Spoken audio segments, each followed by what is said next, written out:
Hello everyone. In this tutorial we're going to see how the initial boundary conditions are built in a flow model and how some boundary conditions that MINEDW has are used to simulate different processes and scenarios.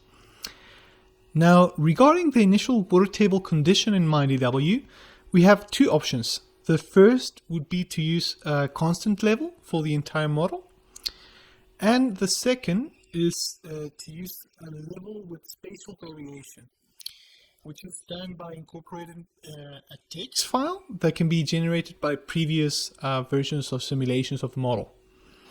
For example, if we want to run a transient model, we would first run a steady state model that generates the initial water levels as a result, and then these water levels can be loaded directly through this menu into the transient model.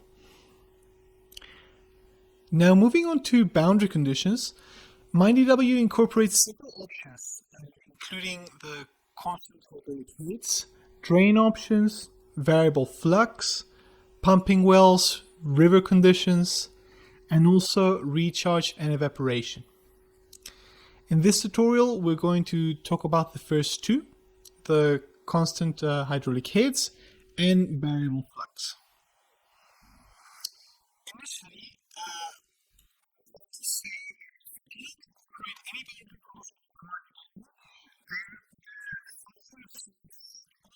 limits of the model are no-flow boundaries. Now, to start off with, we're going to incorporate a constant head boundary condition, and we're going to look at two examples. One is going to be a body of water on the surface, such as a lake, for example. And the second example, we will incorporate a ravine with a little stream by imposing drains on the model. Okay, so let's start by incorporating the lake or body of water. For this, first we're going to select the area of the lake. We're going to import a BLN file to delimit the lake area that we want to incorporate in MINEDW.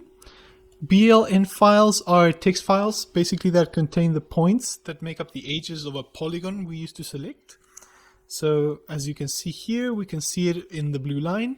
We can project it to the surface, and we have the area that we're going to simulate the lake in. Then we use the select option. We go to select with overlay, and we tell the program that we want to use the selection by polygon, because in this case we're using the BLN as a polygon. As we can see, all of our nodes that are inside the polygon are then selected, and these are the ones that we're going to assign the condition of lake to. Now, before we do that, we have to go to the boundary condition menu and create the corresponding constant head group. So this is the one here, and we're going to give it the name lake. Now, once we have created the group and with the node selected, we can press enter, and we choose to add the nodes to a constant head. We then decide which group they're going to go into, in this case the lake, and the layers in which this condition is going to be assigned to. So in this case, just the first layer of the model. We can visualize the nodes that we assign the lake to in the list option, opening the constant head.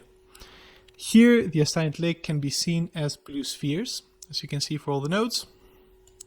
Also, if we go to the constant head menu and select lake, we see that we can see all the nodes that have been assigned to the condition.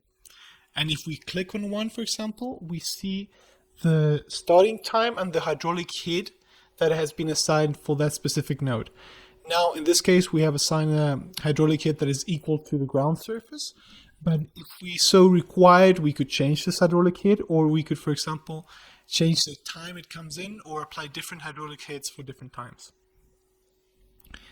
As we have said, we're also going to be looking at a drain condition to represent a ravine for the second example. For this, we first have to eliminate the BLN that we use for the lake and insert a new BLN with the trace of the ravine. Here we have it.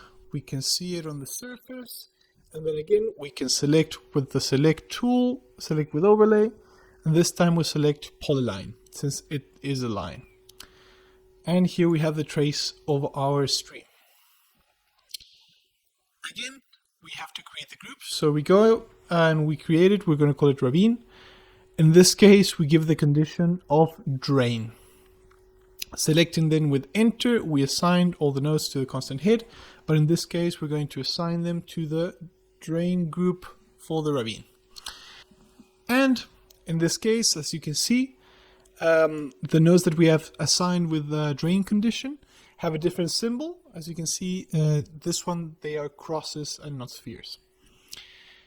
What this condition now is going to do is that for all the water basically that touches the drains in the ravine, the model is going to extract that water from the model, and it's going to count it as water that circulates through the ravine in the balance later. Then if we go to the boundary conditions panel and go to ravine, we see all the assigned nodes again and the hydraulic heads that they have. And in this case, it coincides with the topography, since by default MINEDW assigns hydraulic heads that are equal basically to the original altitude of the nodes. Alright, now for the last example, we're going to be looking at the incorporation of variable flux condition. Now, the variable flux is a condition that allows taking into account the water stress that happens in a model, especially at the edges of the model.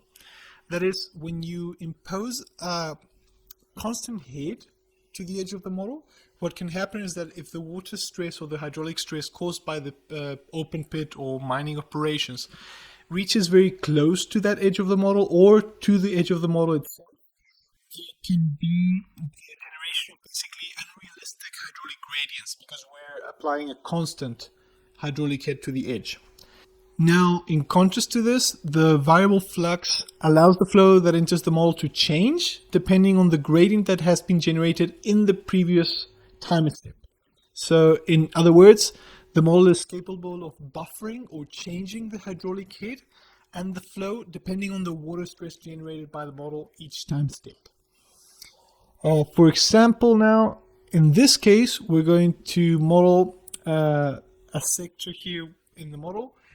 That, for example, let's say we have an aquifer that is the main contributor of water to the pit, but for extension of the model reasons, it wasn't modeled completely, the complete area of the aquifer, and it's only cut in half. So what we're going to do is that in order to model and incorporate the effects of the excluded part of the aquifer, we're going to model that boundary as a variable flux. Now in this case, to incorporate it, we're going to select two nodes, the start at the end, and we're going to press enter, and we can incorporate it directly as variable flux. In this case, we're going to select all the layers of the model, which is 61, and also we're going to select all the nodes connecting the two nodes that we have selected. Then we can visualize it, and here you can see the variable flux boundary. Again, in the variable flux menu, we have the flow assigned to all nodes. In the boundary condition menu, we can check which nodes have the variable flow condition and also to what depth. This concludes today's tutorial on boundary conditions for MINEDW. Follow ITASCA for the latest software and modeling news. Thank you very much and see you next time.